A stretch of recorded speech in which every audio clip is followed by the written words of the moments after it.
जय श्री कृष्णा। आइए सुनते हैं पितृपक्ष मास में सुनी जाने वाली गरुड़ पुराण का 8वां अध्याय। गरुड़ जी ने कहा, हे ताच्छर्य, मनुष्यों के हित की दृष्टि से आपने बड़ी उत्तम बात पूछी है।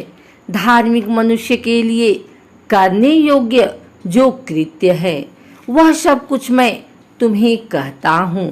पुण्यात्मा व्यक्ति वृद्धावस्था के प्राप्त होने पर अपने शरीर को व्याधिग्रस्त तथा ग्रहों की प्रतिकूलता को देखकर और प्राणवायु के नाद न सुनाई पड़ने पर अपने मरण का समय जानकर निर्भय हो जाए और आलस्य का परित्याग कर जाने अनजाने किए गए पापों के विनाश के लिए प्रायश्चित का आचरण करें। जब आतुर काल उपस्थित हो जाए तो स्नान करके शालग्राम स्वरूप भगवान विष्णु की पूजा करें। गंध, पुष्प, कुकुम, तुलसी दल, धूप, दीप तथा बहुत से मोदक आदि नैवेद्यों को समर्पित करके भगवान की अर्चना करें और विप्रों को दक्षिणा देकर नैवेद्य का ही भोजन कराएं तथा अष्टाक्षर ओम नमो नारायणाय अथवा द्वादक्षर ओम नमो भगवते वासुदेवाय मंत्र का जप करें। भगवान विष्णु और शिव के नाम का स्मरण करें और सुने। भगवान का नाम कानों से सुनाई पड़ने पर वह मनुष्य के पाप को नष्ट करते हैं। रोगी के समीप आकर बांधवों को शोक नहीं करना चाहिए। प्रत्युत्तर मेरे पवित्र नाम का बार बार स्मरण करना चाहिए। विद्यमान व्यक्ति को मत्स्य, कूर्म, वराह, नरसिंह, वामन, परशुराम, रामकृष्ण, बुद्ध और कल्कि भगवान के ये 10 अवतार हैं। इन 10 नामों का सदा स्मरण कीर्तन करना चाहिए। जो व्यक्ति रोगी के समीप उपयुक्त नामों का कीर्तन करते हैं वे ही उसके सच्चे बांधव कहे गए हैं। कृष्ण यह मंगल नाम जिसकी बाणी से उच्चरित होता है उसके करोड़ों महापातक तत्काल भस्म हो जाते हैं। मरणासन अवस्था में अपने पुत्र के बहाने से नारायण नाम लेकर अजामिल भी भगवत नाम को प्राप्त हो गया तो फिर जो श्रद्धा पूर्वक भगवान के नाम का आचरण करने वाले हैं उनके विषय में क्या कहना। दूषित चित्तवृत्त वाले व्यक्ति के द्वारा भी स्मरण किए जाने पर भगवान उसके समस्त पापों को नष्ट कर देते हैं। जैसे अनिच्छा पूर्वक स्पर्श करने पर अग्नि जलाता ही है। हे द्विज, वासना के सहित पापों का समूल विनाश करने की जितनी शक्ति भगवान नाम में है पातकी मनुष्य उतना पाप करने में समर्थ ही नहीं।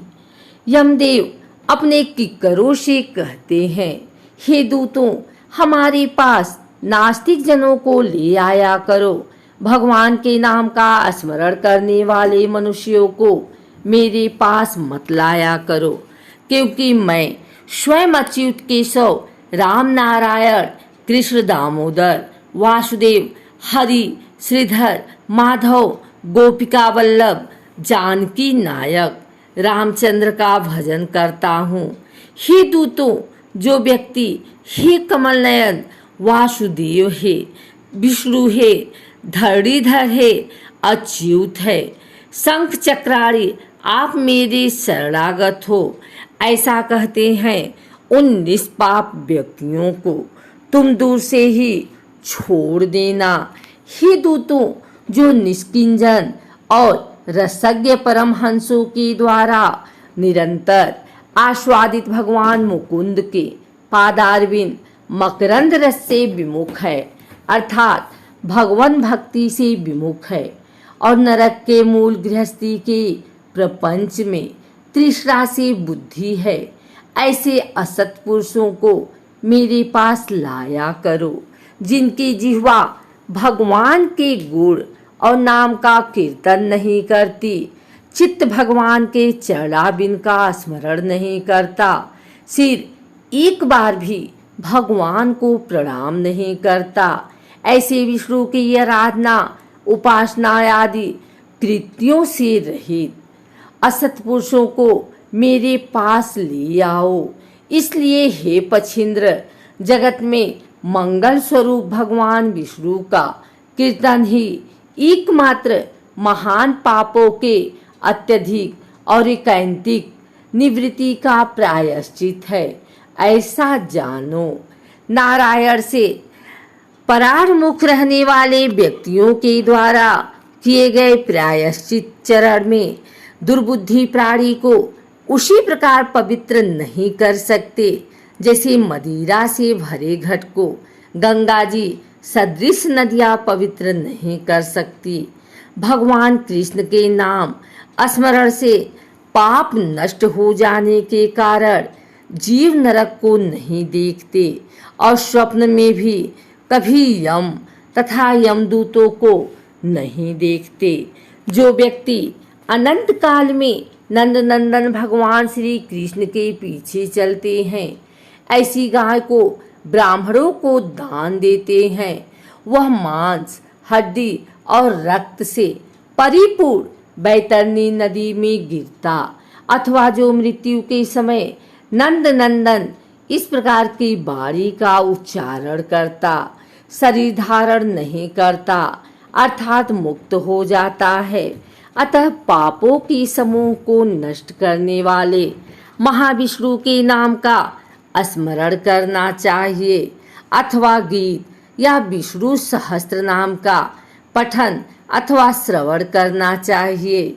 एकादशी का व्रत, गीता, गंगाजल, तुलसी दल, भगवान विष्णु का चरणामृत और नाम ये मरण काल में मुक्ति देने वाले हैं। इसके बाद घृत और सुवर्ण सहित अन्नदान का संकल्प करें। क्षेत्रीय द्विज वेद पाठी ब्राह्मण को सवत्सा गौ का दान करें। हिताश्चर्य, जो मनुष्य अनंत काल में थोड़ा बहुत दान देता है और पुत्र उसका अनुमोदन करता है, वह दान अक्षय होता है। सत्पुत्र को चाहिए कि अनंत काल में सभी प्रकार का दान दिलाए। लोक काल में धर्मज्ञ पुरुष इसलिए पुत्र के लिए प्रार्थना करते हैं। भूमि पर स्थित आधी आंखें मूंदे हुए पिता को देखकर पुत्रों को उनके द्वारा पूर्व संचित धन के विषय में तृष्णा नहीं करनी चाहिए। सत्पुत्र के द्वारा दिए गए दान से जब तक उसका पिता जीवित हो तब तक और फिर मृत्यु के अनंतर आतिवाहिक शरीर से भी परलोक के मार्ग में वह दुख नहीं प्राप्त करता। आतुर काल और ग्रहण काल, इन दोनों कालों में दिए गए दान का विशेष महत्व है, इसलिए तिल आदि अष्टदान अवश्य देने चाहिए। तिल, लोहा, सोना, कपास, नमक, सप्तधान्य, धन, जौ, गेहूं, उड़द, काकुन या कंगूनी और चना ये सप्तधान्य कहे जाते हैं। भूमि और गाय, इनमें से एक एक का दान भी पवित्र करने वाला है। यह अष्ट महादान महापातकों का नाश करने वाला है, अतः अनंत काल में इसे देना चाहिए। इन दोनों का जो उत्तम फल है उसमें सुनो। 3 प्रकार के पवित्र तिल मेरे पसीने से उत्पन्न हुए हैं। असुर, दानव और दैत्य तिल दान से तृप्त होते हैं। श्वेत कृष्ण तथा कपिल भूरे वर्ण का तिल का दान बाड़ी, मन और शरीर के द्वारा किए गए त्रिविध पापों को नष्ट कर देता है। लोहे का दान भूमि में हाथ रख कर देना चाहिए। ऐसा करने से वह जीव यह सीमा को नहीं प्राप्त होता और यह मार्ग में नहीं आता। पाप कर्म करने वाले व्यक्तियों का निग्रह करने के लिए यम के हाथ में कुल्हाड़ी, मूसल, दंड, तलवार तथा छुरी शस्त्र के रूप में रहते हैं। यमराज के आयुषों को संतुष्ट करने के लिए यह लोहे का दान कहा गया है। इसलिए यमलोक में सुख देने वाले लोह दान को करना चाहिए। उरड़, श्यामसूत्र, संडामर्क, उदुम्बर, शेषमल नामक यम के महादूत लौहदान से सुख प्रदान करने वाले होते हैं। हेताच्छर्य, परम गोपनीय और दानों में उत्तम दान को सुनो, जिसके देने से भूलोक, भूअरलोक, अंतरिक्ष और स्वर्गलोक के निवासी अर्थात मनुष्य, भूत प्रेत तथा देवगण संतुष्ट होते हैं। ब्रह्मा आदि देवता, ऋषिगण तथा धर्मराज के सभासद सवरदान से संतुष्ट होकर वर प्रदान करने वाले होते हैं। इसलिए प्रेत के उद्धार के लिए स्वर दान करना चाहिए। हे तात, स्वर का दान देने से जीव यमलोक नहीं जाता, उसे स्वर्ग की प्राप्ति होती है। बहुत काल तक वह सत्यलोक में निवास करता है। तदंतर इस लोक में रूपवान, धार्मिक, वाक्पटु, श्रीमान और अतुल पराक्रमी राजा होता है। लवण का दान से यम से भय नहीं होता। लोहा, नमक, कपास, तुल और स्वर्ण के दान से यमपुरी के निवासी चित्रगुप्त आदि संतुष्ट होते हैं। सप्तधान्य प्रदान करने से धर्मराज और यमपुर के तीनों द्वारों पर रहने वाले अन्य द्वारपाल भी प्रसन्न हो जाते हैं। हे गरुड़, अन्य दानों का फल अत्यल्प होता है, किंतु पृथ्वी दान का पुण्य दिन प्रतिदिन बढ़ता जाता है। भूमि का स्वामी होकर भी जो ब्राह्मण को भूमि नहीं देता, वह जन्मांतर में किसी ग्राम में एक कुटिया तक भी नहीं प्राप्त करता और जन्म जन्मांतर में अर्थात प्रत्येक जन्म में दरिद्र होता है।